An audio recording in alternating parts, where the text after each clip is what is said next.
Welcome to The Explainer. Today, we are diving into a really fascinating framework for personal transformation. I mean, what if you could consciously rewire your own mind and body just by connecting to a hidden, intelligent reality? Well, let's explore this user's manual for what we're calling the Quantum You. So right off the bat, here's the central claim from our source material, and it is a big one. It suggests that, at your deepest level, you aren't just some separate person wandering around, you're a direct expression of the entire cosmos. It's a pretty bold statement, I know. So let's break down what on earth that actually means. Just look at this number for a second. That's 7 octillion. That's the estimated number of atoms in your body. And our source uses this staggering fact to make a really crucial point. Every single one of those atoms is billions of years old. You are literally made of ancient stardust. So this cosmic connection, it's grounded in your physical reality. Okay, so here's our roadmap for today. First, we'll unpack the core concept of the Quantum You. Then, we'll tackle the autopilot problem that holds so many of us back.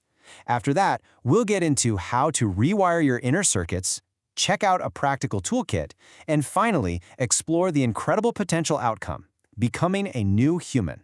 All right, let's jump right into section 1, the Quantum You. The source material kicks off with this really powerful question.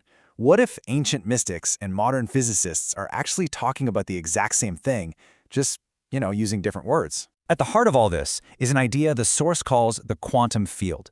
Think of it as this multi-dimensional, intelligent energy that's literally everywhere. It's what mystics have called the inner kingdom for centuries. And the source argues this is the very same field of infinite potential that scientists are studying, just seen from a completely different angle. And this brings us right back to that core idea.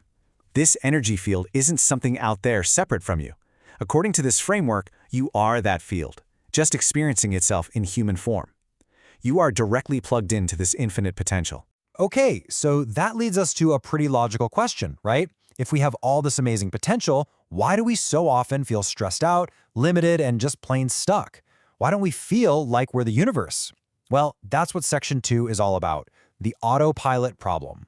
The source's answer is all about the division of your mind. See, your conscious mind, the part of you that's aware, making choices, listening to me right now, that's only running about 5% of the show. So what's running the other 95%? Yep, the subconscious. It's the autopilot, a whole set of hardwired programs and emotional reactions that are really in the driver's seat. So how does that autopilot get programmed? Well, our source uses this powerful Buddhist metaphor to explain it. Every time you have a strong emotional reaction, like anger, your body floods with chemicals. And when you hold on to that anger, you're basically teaching your body to live in that chemical state. You're reinforcing that subconscious program over and over. And here's the kicker. The source claims that by the time we're about 35 years old, our personality is pretty much a fixed set of memorized behaviors and emotional reactions. Our body is literally on autopilot, living in the past. It's like a scratched record, just playing the same old thoughts, feelings, and actions on a loop. Which leads us to the good stuff in Section 3, rewiring your inner circuits. So if we're all stuck on this autopilot, how do we actually grab the controls? Well, the source lays out a pretty clear path for consciously breaking those old patterns and building brand new ones. The number one tool for this is meditation. But hey, we're not just talking about chilling out here. In this framework, meditation is a very specific technique. It's about shifting your brainwaves out of that high-stress, analytical beta state we're usually in. By doing that, you can quiet down the conscious mind and actually get access to the subconscious operating system. And that's where you can start making real changes. The whole process starts small. It begins right here. The source explains that every single thought you have creates a chemical reaction.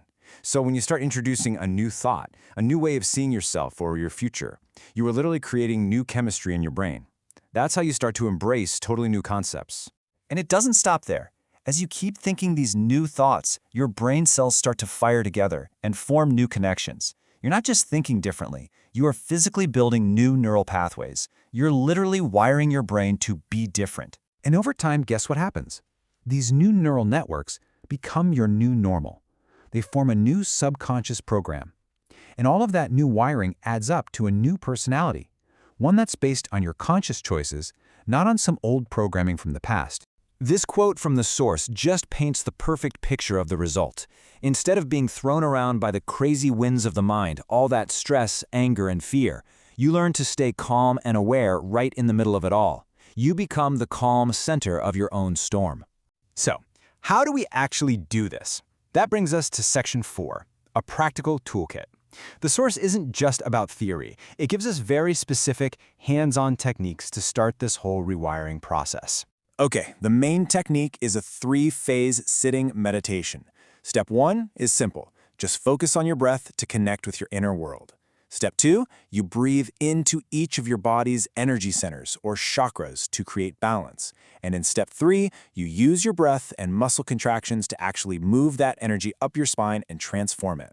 And there are other tools in the toolkit too, things like walking and sleeping meditations, which are ways to take this awareness into your everyday life and even your sleep. The source also mentions techniques like EFT, the emotional freedom technique, which uses tapping to help release old emotional blockages. So what's the point of all this? What's the ultimate goal? Well, that brings us to our final section, becoming a new human. Where does this whole path of transformation actually lead? The framework describes this really fundamental shift in who you are. The old self operates from a place of me. It's focused on survival emotions like fear and anger, and it's constantly just reacting to everything happening on the outside. But the new human, they operate from we. They cultivate these elevated emotions like love and kindness, and they proactively create their own reality. The ultimate outcome here is a state of being where you're just in harmony with that universal intelligence we talked about. You start to see the unity behind everything. You begin to perceive what the source calls the thread of love that ties everyone together. And listen, this isn't just a personal upgrade. The source claims this has massive implications for all of us. From this state of unity, the very idea of war could become obsolete. Complex problems find creative solutions because you're not stuck in limited thinking anymore. And maybe most importantly, you develop the ability to truly see the world through another person's eyes. You know, the source material wraps all this up by framing this journey not as hard work, but as the greatest game being played right between your eyes. So the final question it leaves us with is a really powerful one. Are you ready to play?